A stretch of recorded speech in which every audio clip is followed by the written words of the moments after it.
cancer? Well, I'm an 8-year plus survivor, about 8.5-year survivor of breast cancer. I had the in situ, it's ductal carcinoma. Growing up, I always had irregular periods, cyst on my ovaries, different issues with my lower female organs that they always thought that there was going to be an issue there someday. So we always had me checked growing up and so on. I went through my yearly checkups, so I went through my mammograms, of course, because it's part of when you go in for your yearly OB checkup. Every year I go in. Every couple years they'd say we need to do biopsies. Nothing unusual. I'd been doing it every 2-year biopsies for 10 years. Early to mid-40s. Going for my yearlies, go have my test mid-December. Day after, first business day after Christmas. Christmas was a Saturday. Monday I got the call from the doctor. They called me and told me the tests came back positive this time. She had made me an appointment exactly a week later and said, you have to go. This is important. You have a week to get things ready and you need to see the doctor. I went in and met with not only one doctor, several. They set an operation date, explained it to me. We couldn't do lumpectomies because it was spread all over my right breast. There were calcium deposits that had turned. And it was still in my ducts, and they wanted to get it before it got out of my ductwork.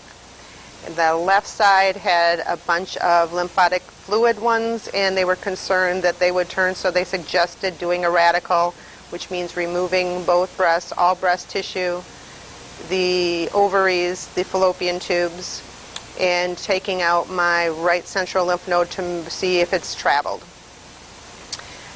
At the time, the insurance I had, you do reconstruction at the same time, no questions asked, versus having to do many questions later.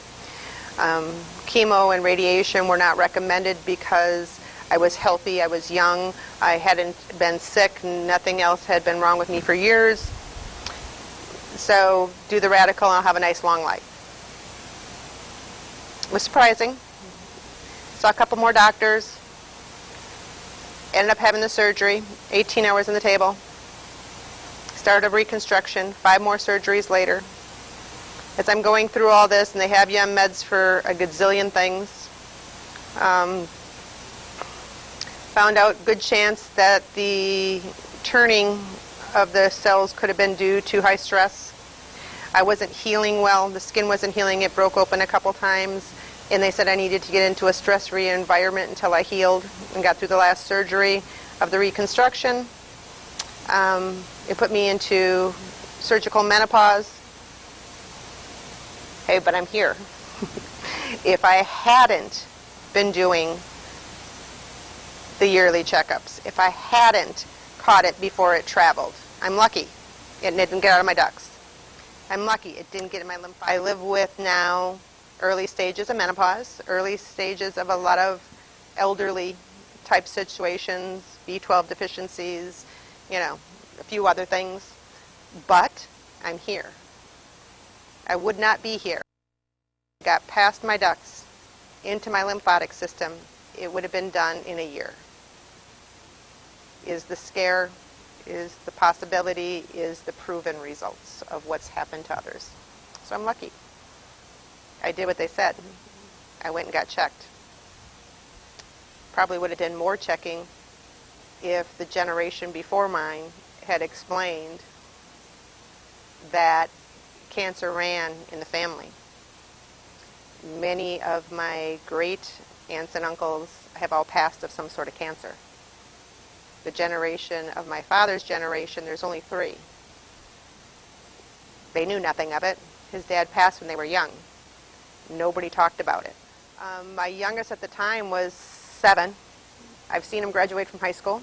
My oldest at the time had just turned 18 and graduated high school and was getting ready to go out on her own and was out on her own kind of. And I've gotten to see my grandson, my grandson, not my great, but my awesome grandson who is now 8. I got to see the graduation of my 2 in the middle. I've gotten to experience life. If I had, I don't know where they would be now. They are amazing kids, and I was there for them. Yeah, their dad is too, but it's hard. I cannot imagine not having caught this. I can't imagine. 4 kids. Happened to be a little further apart than most because we were a blended family, so there's about 5 years between each in an average. So I had one at every different stage of life at the same time.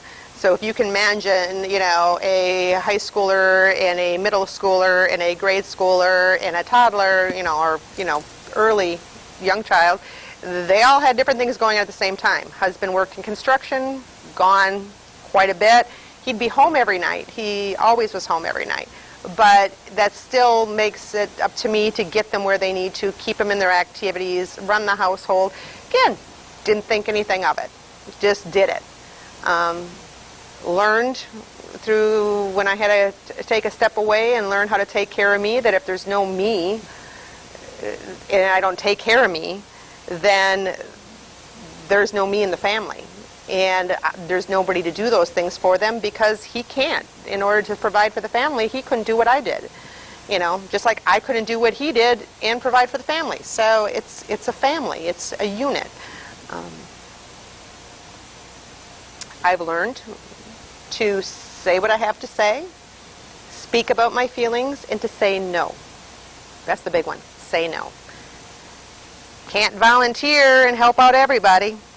Can't be the Cub Scout leader mom, the baseball coach, the serving the soup to the senior lunch, doing the fundraisers for the school, doing the, you know, driving the sports things, hosting the kids, being the mom at home that was always home so all the kids were there.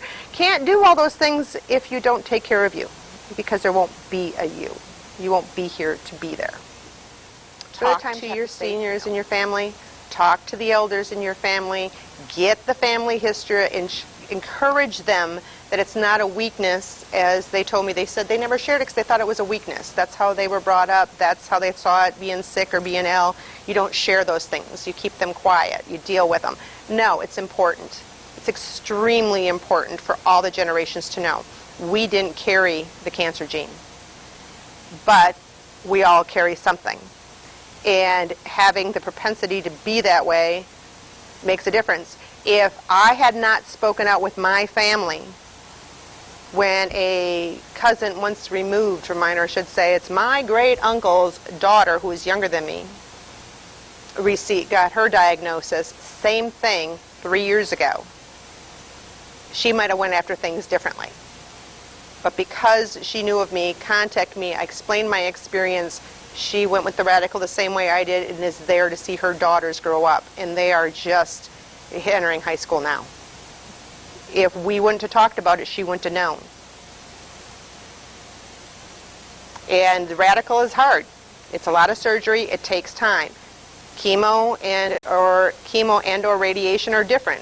Some people can do those and it's fine. But when you've got 2 little kids at home and you're young and you're healthy, and you're not having any more kids, it was a good way for us to go. That's not the good way for everybody, but in our circumstances, it hadn't traveled. We caught it early because she knew I had it. She made sure she got checked. There are very few females in my generation, the one before and the one before that. So we knew. My aunt told me once in stories how you don't live, but it's your time, it's your time. You're going to die when you're going to die. You have no control over that. But you do have control over not living like you can't die, but to live like you live. To live to live. Don't live because you're going to die. Don't live like you can't die, but live to live. I figure I'm living on borrowed time now. Thanks to modern medicine. Everything I have now is to be a joy, as much as it can be.